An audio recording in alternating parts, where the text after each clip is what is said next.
So this is my hobby, the greatest hobby. Welcome back, guys. This is the hobbyist here, and we have returned to our part 3 of our Talisman character guides. So these are the next 4 characters that I'm going to cover. I wanted to create an intro before we segue. Now, initially when I recorded the video, I used the Cataclysm board because at the time I was in the middle of the game with several of my family members, but they kind of decided to abandon the game because of just simply how long Talisman takes, which sucks.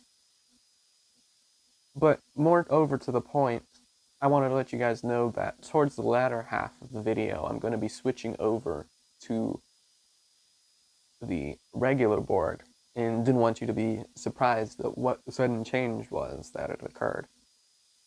So I'm going to be covering the Wizard, the Thief, the Prophetess, and the Assassin. Not in that particular order, but these are going to be the last 4 characters of the base game board, so enjoy the video, guys. As the specialist of magic, how can you have a fantasy game if you don't have a wizard? Makes the most sense. From the lore perspective, we already had a great wizard who forged the Crown of Command, so it makes sense that wizards would follow in their wake, and that they would try to learn the magic and the principles of how it is that they can acquire the Talisman and the Crown of Command themselves. So this next character definitely has a lot more advantages going for him. Wizard, when you start with the wizard, just looking at his stats here, he's got Strength of 2, Craft of 5, which is one of the highest base game starting craft values. In fact, I want to say that it's the highest craft value to start with for any character in this first 14 set. He has a Fate of 3 and an average life of 4. So he is an evil character, and he starts in the graveyard. As you can see here, this is where we got him. And then we start going into his 3 character abilities. Sometimes when it comes to characters, their character abilities as far as quantity goes, generally the fewer abilities, the greater the quality of the abilities. So just going into this first one, you begin the game with 2 spells.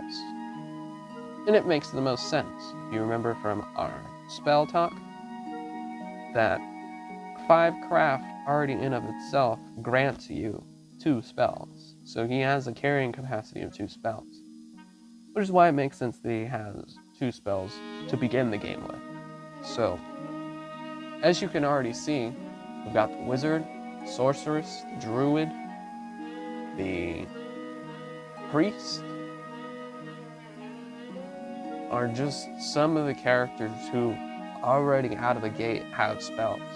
And if you have all sorts of spellcasters surrounding you inside of your game, and you're a physical character, let's say like the warrior, you're definitely going to run into a lot of problems.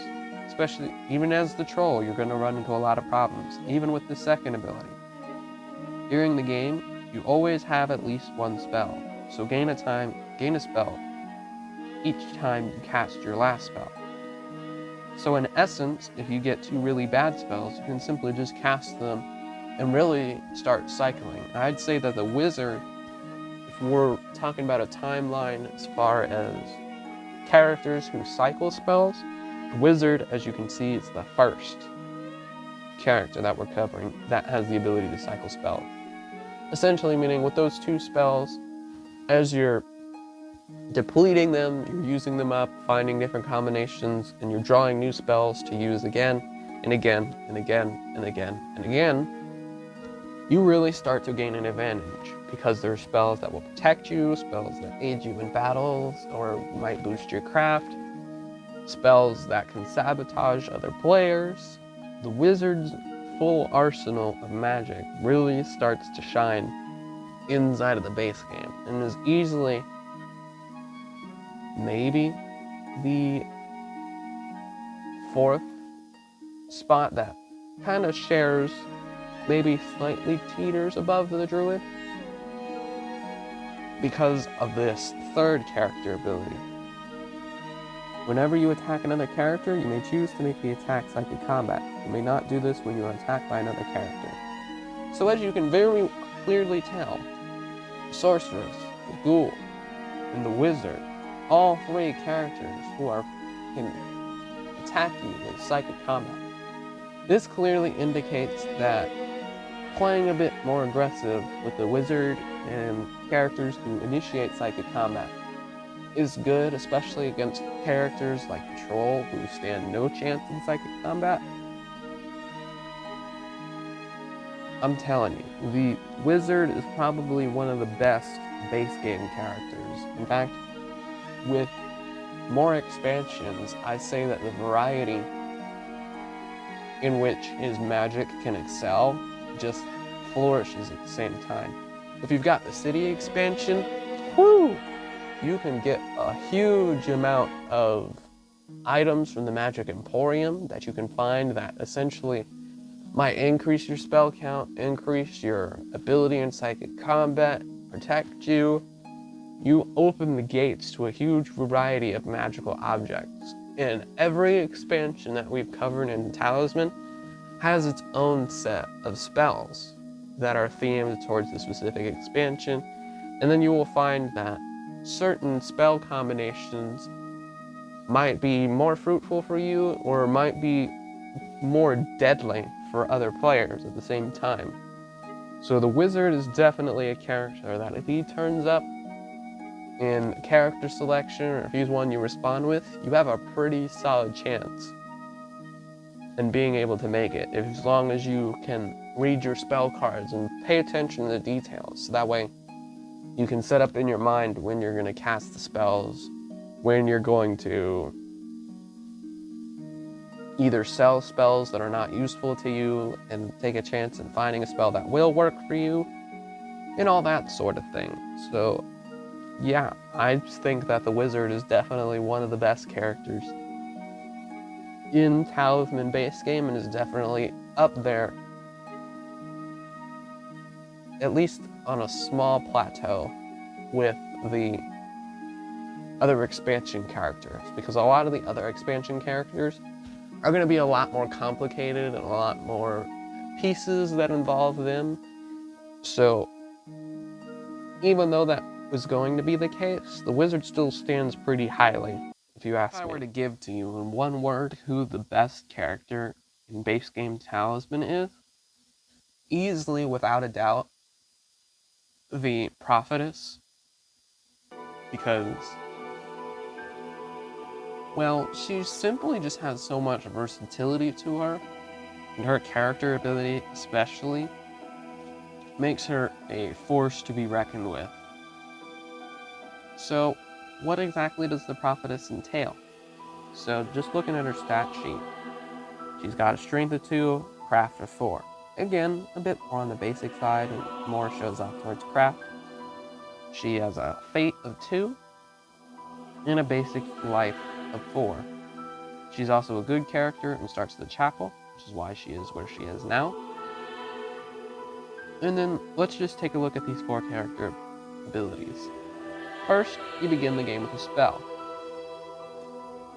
So that already puts her at a pretty good start. So we got Prophetess, who begins with a spell, the Priest who begins with a spell, the Sorceress who begins with a spell, the Wizard who begins with 2 spells, the Druid who begins with a spell. You're starting to see this pattern here. You're starting to notice that there's a huge amount of spellcasters inside of base game Talisman, and how all of these spells that are flying this way, that way, this way are especially deadly. Yeah, it's crazy.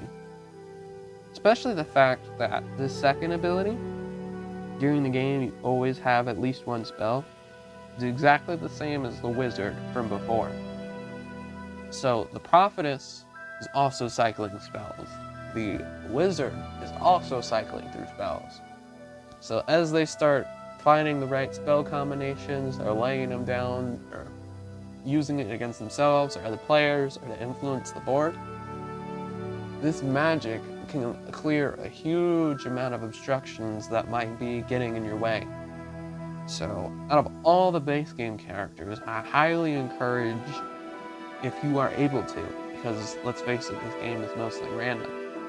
If you end up with a Prophetess, you have a more than likely chance in the base game of succeeding, and I definitely think that her versatility extends to the other expansions too, especially with this third character ability.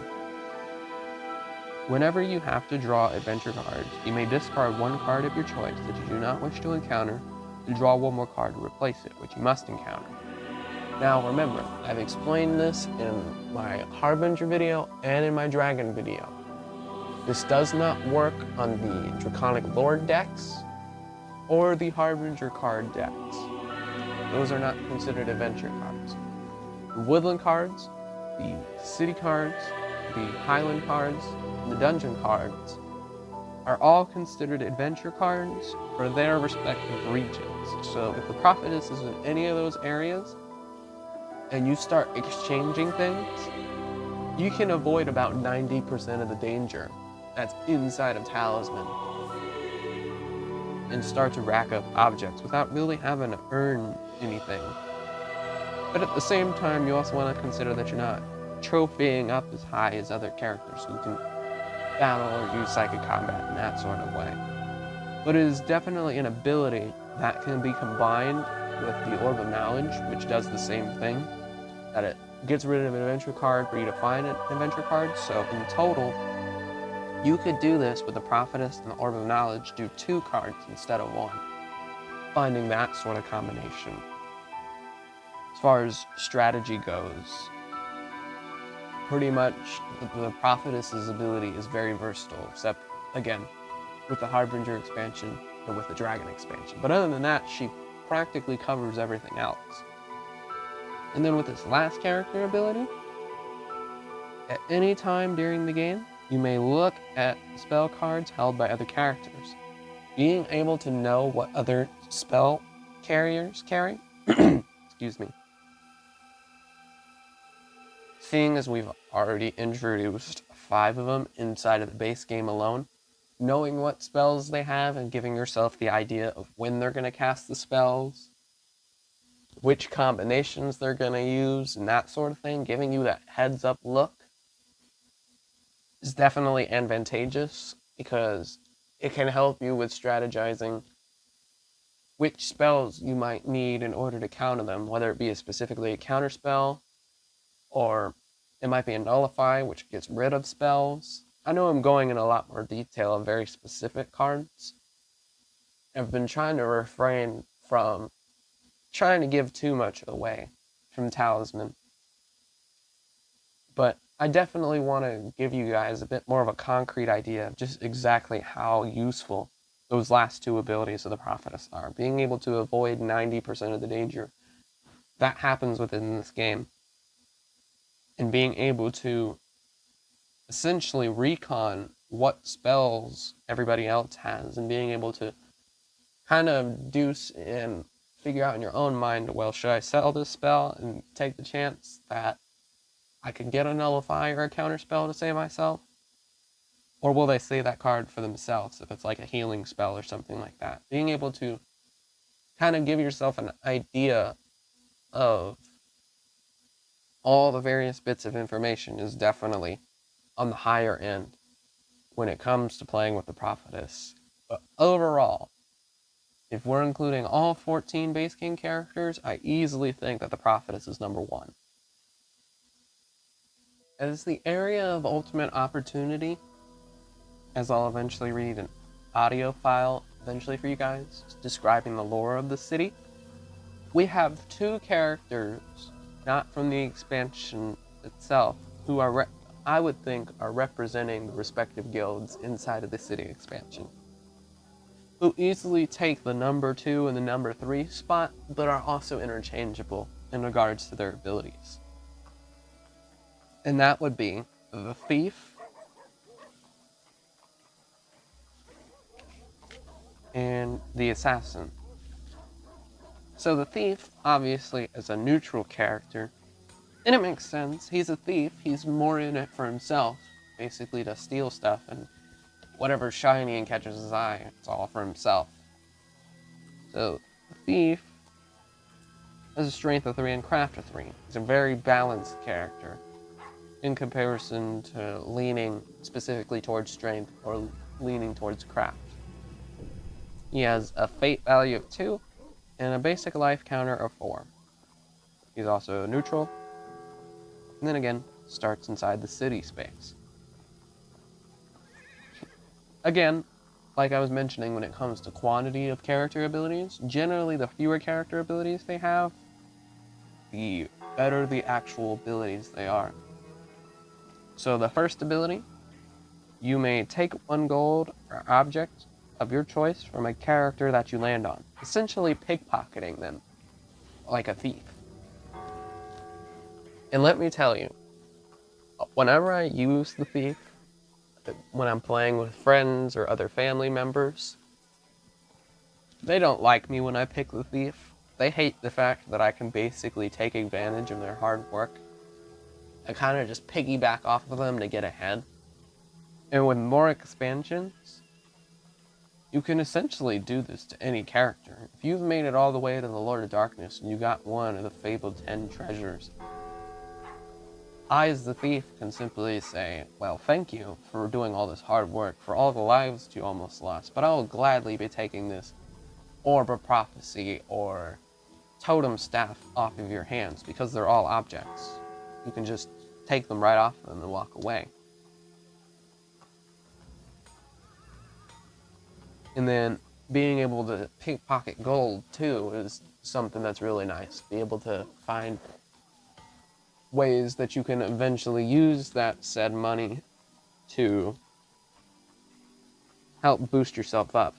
Because with the thief being a balanced character, there's no true right way to play him. There's no, you have to lean towards strength or you have to lean towards craft. Personally, I like to lean more towards strength, just because I've found that in the base game it's a lot easier to do.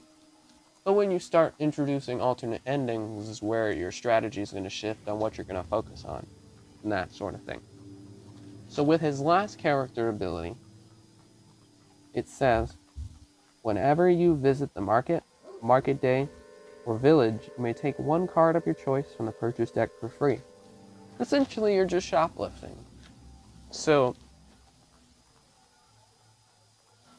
it is especially very useful in the vanilla game when you don't have any of the other expansions, because being able to steal things like the mule or a set of armor is really, really good. But just note that any of the city expansion stuff, any of those shots, that ability doesn't work on, because it's not the market day, or pertaining to any of the objects that are in the village. Obviously, if you're playing with a Cataclysm board, with the other purchase deck that I showed you in that video, with the 2 purchase decks combined, you have a way better chance of stealing a lot more valuable objects, because you're just given more diversity overall. So yes, if you're a character, or if you're just a type of player in general, who loves to take advantage of the hard work that other players have been doing in order to meet the requirements of the ending conditions, or to just get objects just to be petty, I definitely think that the thief is the way to go. We are on the last and final character of the 14 base game characters in Talisman. And we have a member representing the faction that it resides within the city walls, the assassin himself. Now, when it comes to the assassin and the way that he works, his card shows that he is a bit more on the balanced side when it comes to not necessarily focusing on either strength or craft. As you can see here, got a strength 3, craft of 3, evil starts in the city, fate of 3, and an average life value of 4. And as you saw, he has 2 character abilities, but the thing with the assassin is that he has fewer abilities, but his abilities are really, really good. They're higher up in quality. So, with his first character ability, you may assassinate when you attack a character or creature. You cannot assassinate when you are attacked by another character. When you assassinate, battle takes place as normal, except that your victim may not roll a die to add his strength. If you win, you must force the loser to lose a life, not take an object of gold instead. So honestly, even though the assassin has strength value of 3, being able to assassinate and to take out creatures and characters that aren't able to defend themselves really encourages aggressive play. Meaning that it wants you to go after players, it wants you to go after creatures and enemies and to assassinate them, so that way you can start accumulating strength trophies over the course of the game. Because early game, you literally just chase after everybody, and then once you start getting towards the mid game and that sort of thing, that's when you start building up your strength. Because the stronger you get, essentially the easier it is to assassinate other characters, other creatures, and that sort of thing. And with the city expansion, it makes it even better because it allows you to have the ability to complete wanted posters faster, and the more wanted posters you're turning in, the more money that you can gain. And of course, the more money you're gaining, the more opportunities that you allow yourself to get weapons to enhance your strength, to where assassinations becomes a heck of a lot easier. In fact, assassinations is probably one of the best abilities in base game Talisman, because there's almost nothing that can stop you strength-wise if you build it up high enough. But this second character ability kind of is more so a limiter on the assassination ability, because to be honest, if there was no limit put on it, then I think the assassin would be the most unstoppable character in Talisman. And that simply is, you may not assassinate while at Crown of Command. So, thinking small picture, there's not a lot of areas that players or enemies are going to run away from. So, it becomes a lot easier, especially in the base game adventure deck, to essentially kill off 90% of the enemies that you're going up against, and to take out players. But as you start expanding with the corners and you find more enemy types, then you essentially open the gates to even more opportunity. So, what is the best way to counter the assassin? Well, essentially, you want to make sure that he doesn't take initiative in going after players in the early game. If you cut off that window, if you attack him with psychic combat, or with characters like the troll who naturally start with higher strength, if you decide to go after the assassin first, kind of forge alliances with other teammates to take him out, it makes it a lot more difficult for the assassin to be able to work in the shadows and that sort of thing. He especially struggles with the fact that that assassination ability only works with battles. It doesn't work with psychic combat. So spirits, or characters who can attack with psychic combat, like the wizard, the sorceress, the ghoul, they have advantages over the assassin if they take the initiative in attacking the assassin versus it being the other way around. So that is also something to keep in mind. But quite honestly, both his playstyle, the thief's playstyle, and the prophetess's playstyle, I feel are very interchangeable, because they all serve different functions and are the top 3 characters in the base game overall. So, this is definitely a character that, if he comes up in the selection pool, or if he's a character that you end up with, you'll honestly have a lot of very good early advantages. But overall, this brings it to the conclusion of our part with our Talisman character guide. So now that we've covered all 14 characters, I'm going to start shifting more towards the expansion characters. And let me tell you, the expansion characters, honestly, are going to have a lot more of me talking about because they're honestly the more interesting characters.